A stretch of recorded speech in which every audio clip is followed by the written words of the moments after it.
Dari Sabah petang ini, kita bersama Suaran Shah. Antara paparan, Sabah catat peningkatan dalam STEM. Suaran, teruskan. Ya, Otto. Sabah catat 51.05% kadar kecenderungan pelajar terhadap bidang sains, teknologi, kejuruteraan dan matematik STEM tahun lalu. Peratusan itu meningkat 11.57% berbanding 39.48% pada 2023. Timbalan Ketua Menteri Datuk Shah Helmi Yahya menyatakan peningkatan itu juga melepasi sasaran kerajaan negeri yang menetapkan 30% pelajar memilih aliran sains tulen. Ia selaras hasrat kerajaan yang mahu 60% pelajar memilih bidang STEM.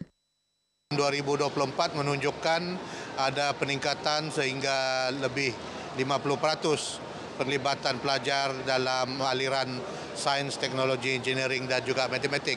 Jadi ini merupakan boleh dikatakan sebagai satu kesinambungan daripada usaha berterusan daripada pihak kerajaan dalam usaha untuk menggalakkan minat bagi generasi muda mengambil ataupun mengikuti jurusan STEM dalam pengajian mereka di peringkat universiti.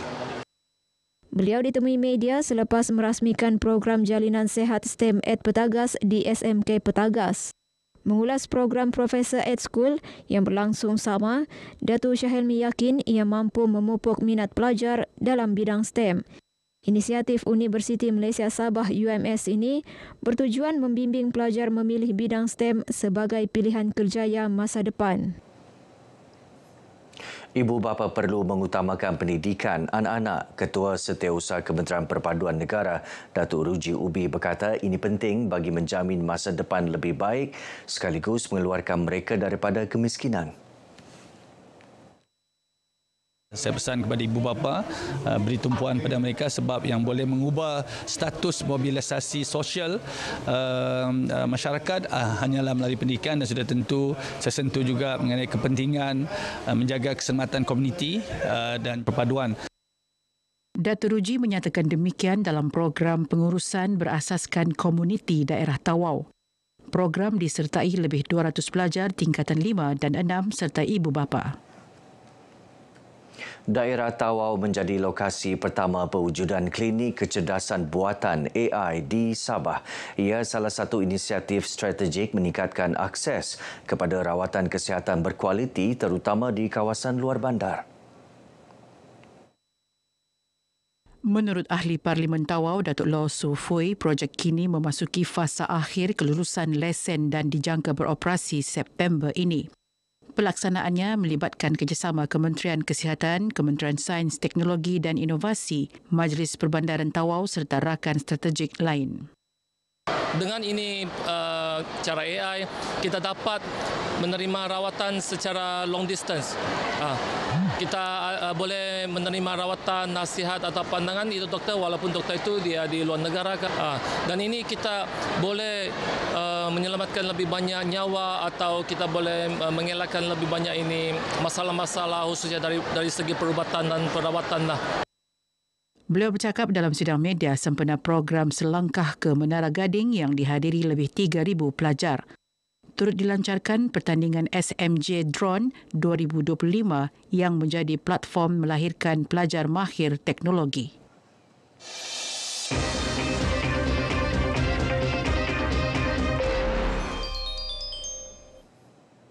Di sebalik wajah tenang warga emas berusia 59 tahun dari kampung Nuntunan Apin-Apin Keningau tersimpan sebuah kisah luar biasa.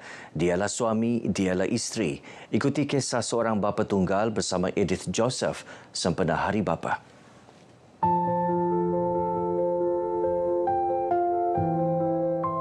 Selepas pemergian isteri tercinta pada 2 Mei 2009 akibat kanser rahim, Jelis Kundaya memikul tanggungjawab sebagai ibu dan ayah kepada 3 orang anak.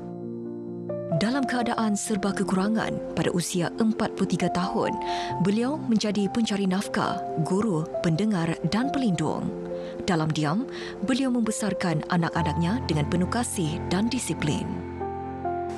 Pernah seketika dulu saya pernah berpikir kalau tidak ada produk saya masa itu, saya akan berhijrah untuk orang bilang cari hiburan.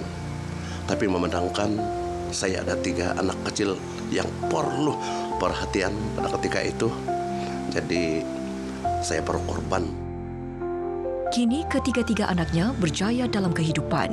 Anak perempuan beliau berkhidmat di sebuah institusi kewangan, manakala 2 anak lelakinya anggota tentera, masing-masing bertugas di Perak dan Sarawak. Apa yang pernah saya hadapi, walaupun orang bilang tidak sepenuhnya sempurna, tapi saya sangat bersyukur. Produk-produk hari ini sudah pasar. Dulu saya risau, sekarang orang risau. Selamatkah saya, sehatkah saya di sini?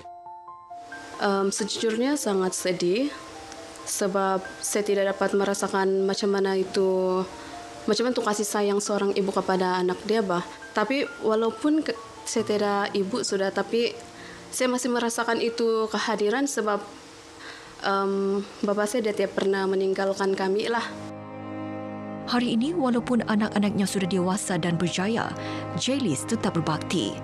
Beliau kini memegang amanah sebagai Ketua Kampung Nuntunan selain turut berkhidmat di Mahkamah Anak Negeri MAN Keningau demi pembangunan dan kemajuan masyarakat setempat.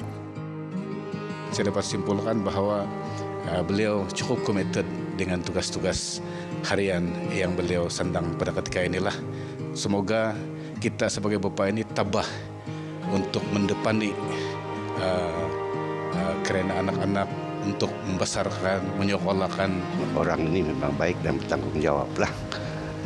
Walaupun kita tahu dia ini adalah seorang bapa tunggal, tapi dia boleh membagikan masa kerja dia dengan masa keluarga dia. Happy Father's Day untuk KK Jailis sebagai bapa tunggal. Juga saya ingin mengambil kesempatan ini untuk mengucapkan selamat Hari Bapa juga untuk semua bapa-bapa di luar sana, termasuk ibu-ibu tunggal yang juga merupakan bapa kepada anak-anak diorang lah. Tidak semua wira memakai jubah. Ada yang berselipar jepun dan ada juga memikul beban yang tidak orang lain nampak. Berat mata memandang, berat lagi bahu yang memikul. Jadi untuk Encik Jailis Kundaya dan untuk bapa di luar sana, selamat Hari Bapa. Teruskan berjuang kerana kekuatan anda adalah sinar untuk anak-anak kecil anda. Edith Joseph, RTM.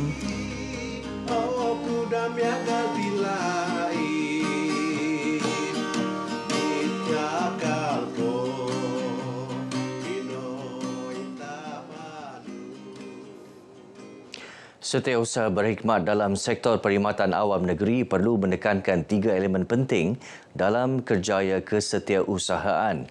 Ia meliputi kemahiran digital, kecekapan interpersonal dan keutuhan integriti. Setiausaha Kerajaan Negeri Datuk Seri Panglima Safar Untung menyatakan ia sejajar perkembangan kecerdasan buatan AI, pendigitalan dan automasi kerja yang semakin meluas dalam pelbagai sektor termasuk bidang kesetiausahaan. Justru setiausaha perlu berani dan menyesuaikan diri dengan kemajuan teknologi. Dalam masa sama, memupuk persaingan sihat dalam kerjaya sekaligus menjadikannya wadah memperkukuh solidariti, pertukaran pengalaman dan ilmu. Beliau berucap dalam Majlis Malam Anugerah Minggu Setiausaha Perkhidmatan Awam Negeri Sabah MSPA 2025 di Kota Kinabalu. Teks ucapan disampaikan Ketua Pengarah Perkhidmatan Awam Negeri Datuk Zainuddin Aman. Janet McCree Mortijol dari Kementerian Keuangan diumum sebagai tokoh setiausaha MSPA 2025. Baik saudara, sekian perkongsian dari negeri di bawah Bayu. Kembali bersama Otto untuk lebih banyak perkembangan semasa dalam negara. Malaysia Madani, rakyat disantuni. Silakan Otto. Baik, terima kasih suara langsung dari Sabah.